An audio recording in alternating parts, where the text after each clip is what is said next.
আসসালামু আলাইকুম, আমি শারমিন শেয়ার করছি আমার তৈরি করা পারফেক্ট কাঁচাগুলো রেসিপি।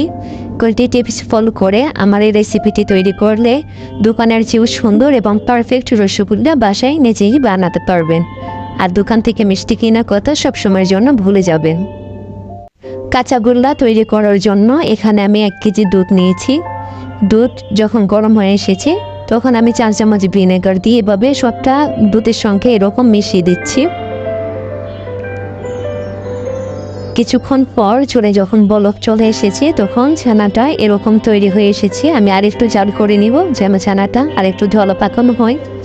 এরকম ঘন হয়ে এসেছে, আমার ছানাটা পারফেক্ট হয়েছে।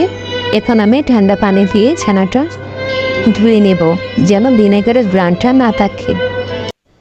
1.5 ঘন্টা পর আমি ছানা থেকে চেপে চেপে সবটুকু পানি ফেলে দিয়েছি এবং ছানা এখন আমার কাঁচাগোল্লা তৈরি করার জন্য রেডি।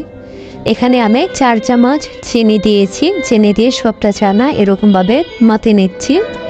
বসে হাতে তালুর সাহায্যে এভাবে চেপে চেপে মথে নেবেন। ছানাটাকে আমি 2 ভাগ করেছি, এক ভাগ এভাবে রেখে দিয়েছি। এখন আরেক ভাগ আরও ভালো করে মথে নিচ্ছি।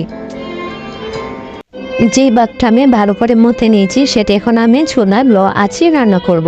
আর সেজন্য এখানে আমি নিয়েছি গোয়ালিনী প্লাস কনডেন্স মিল্ক।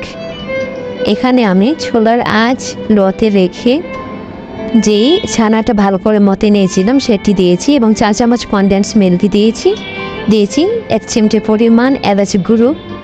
এলাচ গুঁড়ো দিলে ফ্লেভারটা অনেক ভালো আসে। আপনারা চাইলে স্কিপও করতে পারেন, আমার কাছে ভালো লাগে সেজন্য আমি ইউজ করেছি।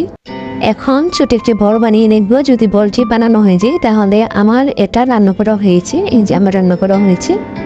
এখন আমি এটা ঠান্ডা করে এভাবে বাকি ছানাটার সঙ্গে ভালো করে এভাবে মথে নিচ্ছি। হাতের তালু দিয়ে এভাবে আস্তে আস্তে করে প্রায় 4 থেকে 5 মিনিটের মতো ভালো করে মথে নিলে কাঁচাগোল্লা তৈরি করার জন্য ডো তৈরি করা রেডি হয়ে যাবে। এইভাবে আমি আস্তে আস্তে করে ঘুরে ফিরিয়ে মথে নিচ্ছি যেন সবটা আমার ভালো করে মাথা হয়।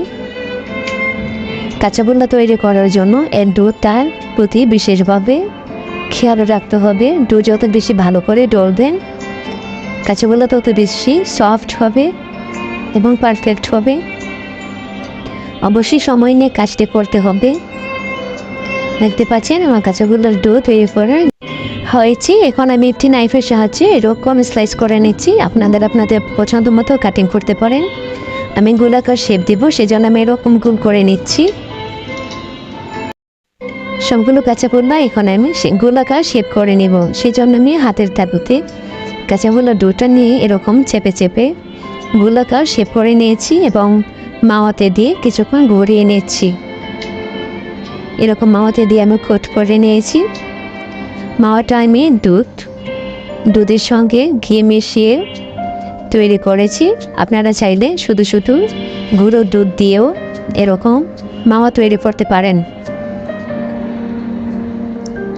আমি এখন সবগুলো কাঁচাগোল্লা এভাবে কোট করে নিচ্ছি, তাতে করে কাঁচাগোল্লা দেখতে খুবই সুন্দর হয়। আপনারা চাইলে এটা স্কিপও করতে পারেন।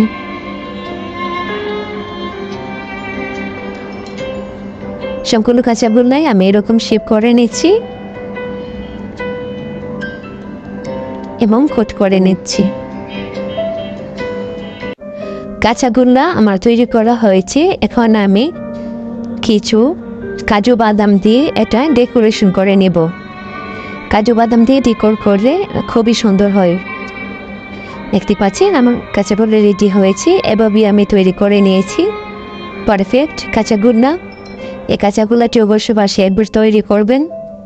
আশা করছি বাইরের কাঁচাগোল্লা আর খেতে ইচ্ছে করবে না। রেসিপিটি কেমন হয়েছে অবশ্যই কমেন্ট করে জানাতে ভুলবেন না। ভিডিওটি এ পর্যন্তই। সকলে ভালো থাকবেন। এতক্ষণ ভিডিওটি দেখার জন্য অনেক অনেক ধন্যবাদ। আসসালামু আলাইকুম।